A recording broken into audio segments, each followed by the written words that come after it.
Mas Ferdian, menanggapi berita yang lagi rame nih. Berita yang mana yang mana? Tentang pesulap merah yang kemarin juga sempat ada yang nyenggol-nyenggol ya, dari itu mempertanyakan juga tentang IBH nih, Mas Ferdian. Yang berantem. Nah, enggak, gue nanya dulu boleh nggak? Boleh. Nah, yang berantem kan pesulap merah sama ada orang tuh. Terus kenapa gue yang diuber? Karena IBH itu menyangkut Mas Ferdian. Tahu dari mana? Dari websitenya. Oh, website. Nomor anggota 0003 kan? 07. Oh, 7. 07 urutan kedua. Oh, urutan kedua. Oke, ya seenggaknya nomor induknya masih ke-7 ya. Ya.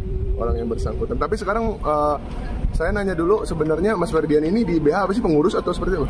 Jadi kalau dulu gue pengurus pusat di IBH, tapi sekarang gue udah pindah, udah nggak secara langsung ngurus IBH, tapi ada organisasi di atasnya IBH. Prahipti. Prahipti. Sekarang gue di Prahipti itu sebagai ketua dewan pengawas. Nah, IBH itu di bawah Prahipti. Dulu tahun 2005 sampai 2016-an lah ya. Itu gue masih jadi pengurus IBH. Sekarang gue dipindahin di yang lebih tinggi.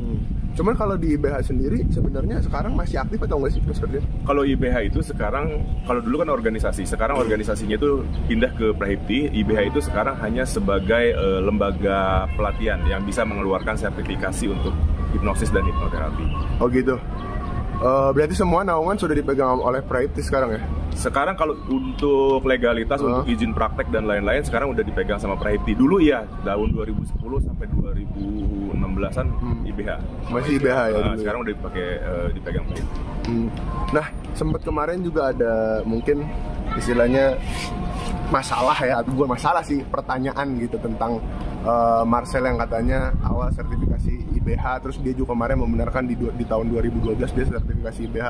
Ya. Sebagai senior berarti, Bang Ferdian kan seniornya nih. Ya, senior tapi nggak pernah ketemu secara langsung ya. Karena gue sebagai di IBH dulu sebagai selain pengurus juga trainer.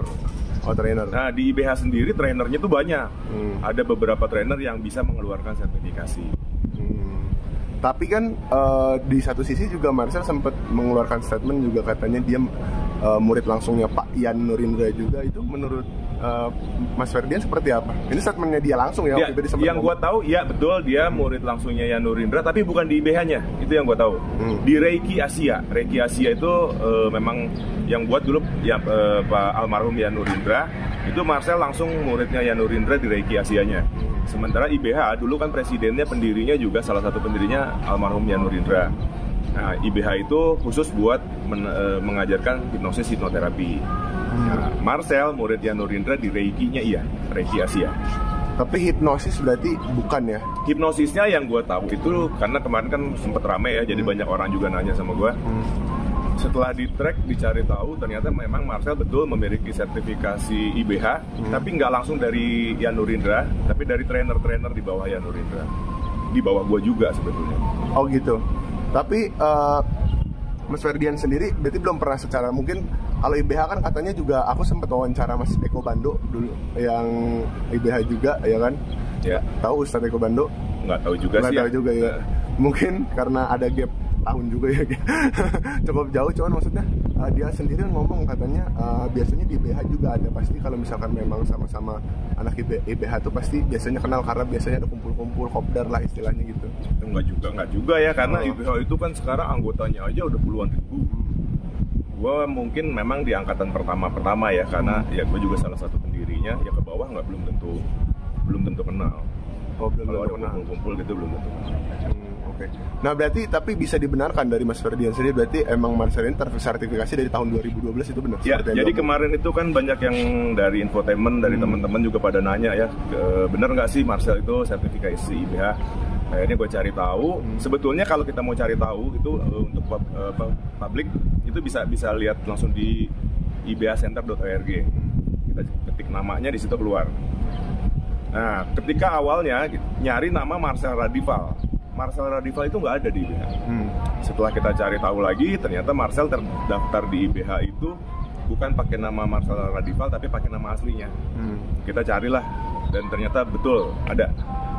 Ada, dia terdaftar di, kita lihat di dalam ya. Kalau dari luar, kalau dari website itu nggak kelihatan tahun-tahunnya ya, nggak kelihatan, cuma kelihatan nama, nomor sama lokasinya doang. Nah, setelah gue cari tahu di dalam di arsip kita di IBH itu Marcel itu terdaftar di IBH tahun 2012 bulan 11 tanggal 3. Oh gitu. 2012 ada datanya ada, terus trainernya pun ada, nggak perlu disebutin siapa nama trainernya, nanti malah jadi rame lagi kan. Nanti orangnya dicari-cari juga gitu kan. Trainernya ada, nomor Marcel tuh ada nomor anggotanya 089 sekian-sekian. Oh gitu. Itu ada. Oke. Tapi nomor anggota itu juga tercantum di website. Di website ada. Di website ada. Oke. Cuman sempat juga ada di beberapa tayangan di cuplikannya Marcel ini, Marcel menunjukkan sertifikat IBH itu atas nama Marcel Radival, cuman yang terdaftar ini atas nama aslinya gimana itu? Nama asli. Nah, itu juga yang kita tegur. Jadi dia ternyata pas kita tanya kok di media keluar nama Marcel Radival. Ternyata itu hasil editan dia untuk nutupin nama aslinya doang. Gitu. Itu sempat kita tegur, ya itu nggak boleh gitu, kalau mau jangan diganti sama Marcel Radival, ditutup aja sekalian. Oh gitu. Ya karena kan memang kalau misalkan sertifikasi yang memang istilahnya pendidikan non formal cuman yang diakui sebagai lembaga, harusnya memang pakai nama asli kan? Iya, nama aslinya. Oke. Nah, Bang Ferdian sebagai tadi apa di Prahiti sekarang berarti jabatannya? Ketua Dewan Pengawas. Ketua Dewan Pengawas. Gitu. Ya. Sempat juga mungkin Marcel yang masih berhubungan dengan hipnosis yang waktu itu sempat ramai juga. Ya. Saya belum pernah nemu orang yang berkapasitas untuk ditanyakan, jadi saya kali ini menanyakan sama Mas Ferdian juga. Yang dia hipnosis perempuan yang bilang ini pembuktian pelet, itu gimana Mas Ferdian? Gue nggak pernah lihat sih videonya kayak gimana pembuktian pelet. Cuma kalau pelet secara tanda petik ya pakai hipnosis, sebetulnya itu psikologi kan, kita permainan psikologi aja.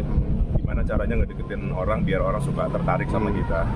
Memang bisa, cuman balik lagi ya, bukan kita bikin orang itu suka, bukan belum tentu cinta.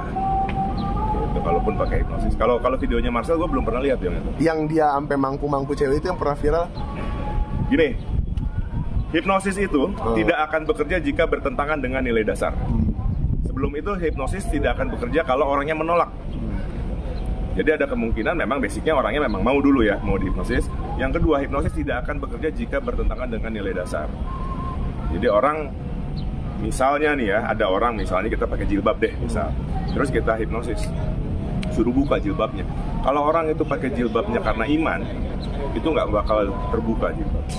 Nggak bakal bisa mau disuruh buka? Nggak bisa, karena bertentangan dengan nilai dasarnya. Tapi kalau orang itu pakai jilbabnya cuma buat fashion doang atau buat nutupin sesuatu, itu mungkin bisa. Oh gitu. Jadi yang pasti hipnosis tidak akan bekerja jika bertentangan dengan nilai dasar. Kalau ada orang berhasil di hipnosis sama Marcel sampai di pangku-pangku, dia pertanyakan lagi sama yang di pangkunya itu. Tapi sebenarnya itu menyalahi kode etik nggak sih, Bang Ferdian? Kode etik betul. Kalau di hipnosis hipnoterapi itu di Prahiti di IBH itu ada kode etiknya. Gue nggak lihat sih ya videonya seperti apa, tapi kemungkinan kalau sampai di pangku-pangku dipeluk-peluk itu ya menyalahi. Cuma gue nggak tahu videonya seperti apa. Oh gitu. Berarti harusnya dikasih teguran juga ya? Dikasih teguran. Oh. Kalau memang seperti itu. Cuma nggak tahu ceweknya siapa, terus adegannya seperti apa, gue belum pernah lihat. Iya, soalnya penjelasannya kata si cewek ini memang talent yang dibawa, jadi memang atas persetujuan. Cuman kan yang jadi masalah, dia ini di pangku-pangku sambil dipublish gitu. Yang jadi masalah berarti mencontohkan hipnosis ini tuh bisa begini di pangku doang, sebatas di pangku. Di pangku sama dirangkul gitu loh. Orang nggak kenal gitu. Katanya dia sih talentnya dia, menurut penjelasannya di saat wawancara ya, saya mendapat informasinya, ini talent yang memang kita panggil untuk mencontohkan ilmu pelet dari segi hipnosis gitu, dia bilang gitu. Cuman sampai di pangku-pangku, terus juga banyak orang yang mempermasalahkan tentang ya boleh memang pembuktian, cuman kenapa harus sampai di pangku, sampai buat ngejar-ngejar dia aja kan sebenarnya nggak apa-apa gitu.